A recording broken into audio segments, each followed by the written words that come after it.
Hi, this is your host Corbin, and this is your guide for Steven Lisberger's Tron. Before we get into the making of the film, allow me to take you back to 1982 to remember the top movies released that year.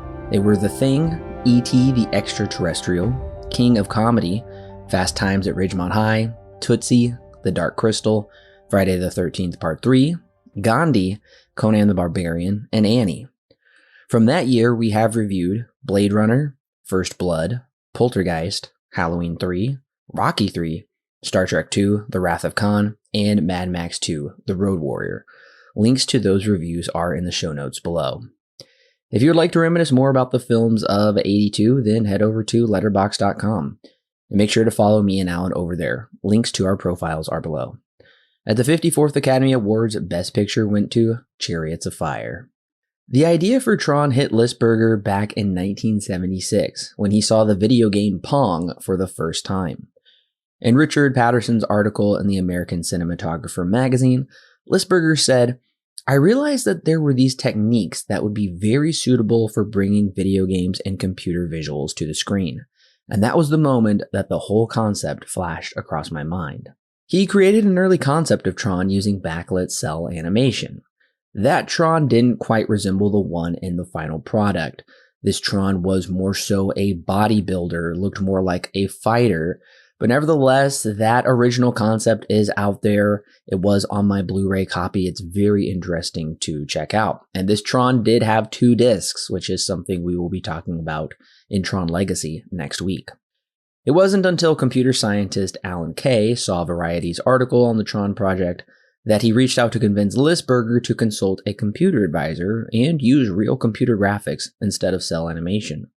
Writer Bonnie McBird based Bruce Boxleitner's character, Alan Bradley, and also Tron, on none other than Alan Kay. Surprisingly enough, we almost didn't have Boxleitner as Tron. He originally turned down the role, but eventually came around to it.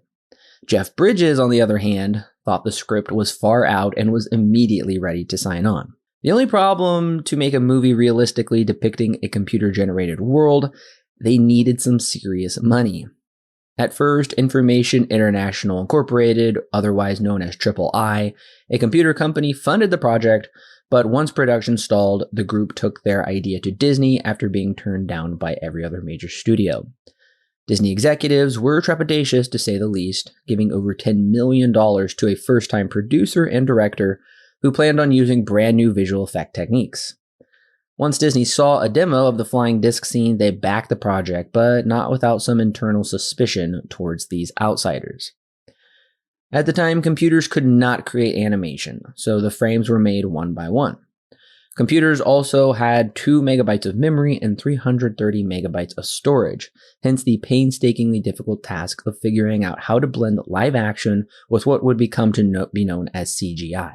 In fact, these completely digital frames couldn't be printed onto film, so they had to place a camera up to the computer screen to capture each individual frame.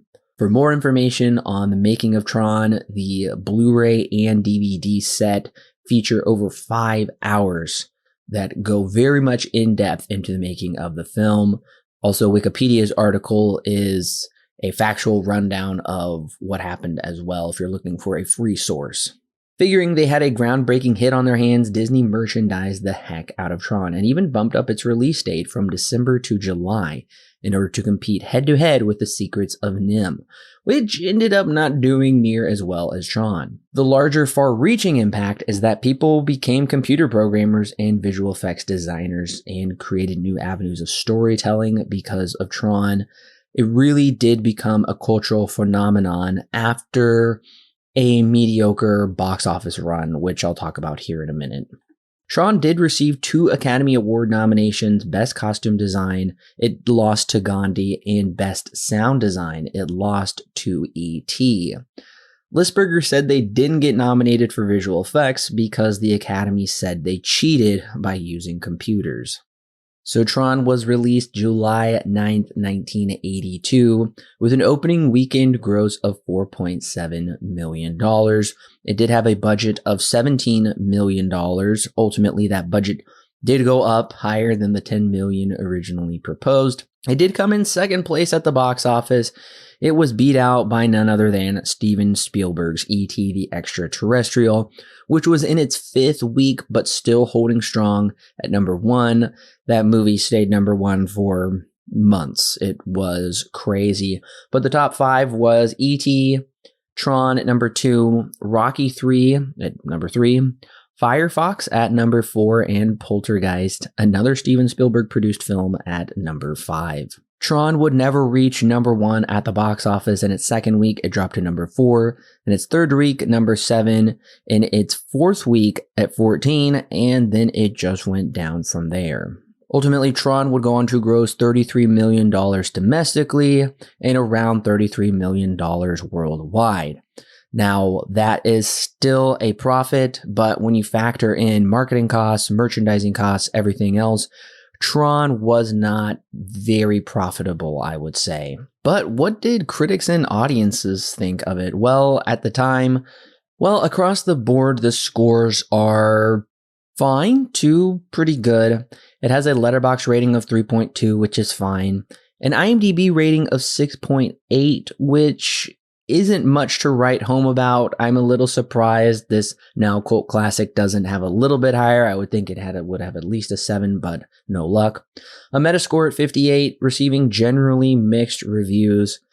It does have a 72% certified fresh rating on Rotten Tomatoes. That 72% is still a good score, but not overwhelming, with an audience score of 69%. So you can see across the board, people like this. A majority of people like this movie. It's just not an overwhelming endorsement.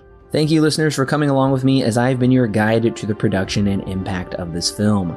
Now that you have your guide to Tron, make sure to subscribe to the podcast for my full review coming next Monday. And tune in the week after as I return to the grid in Tron Legacy.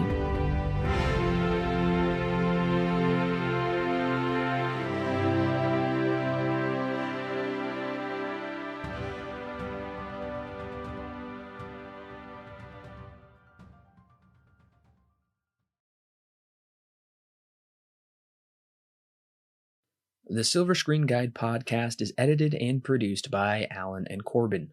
Intro and outro music is created by Thomas Rankin. The thoughts and opinions herein expressed are those of the individual and do not necessarily represent those held by Silver Screen Guide.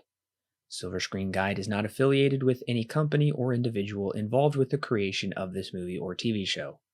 No portion of the podcast may be used without express written permission from Silver Screen Guide.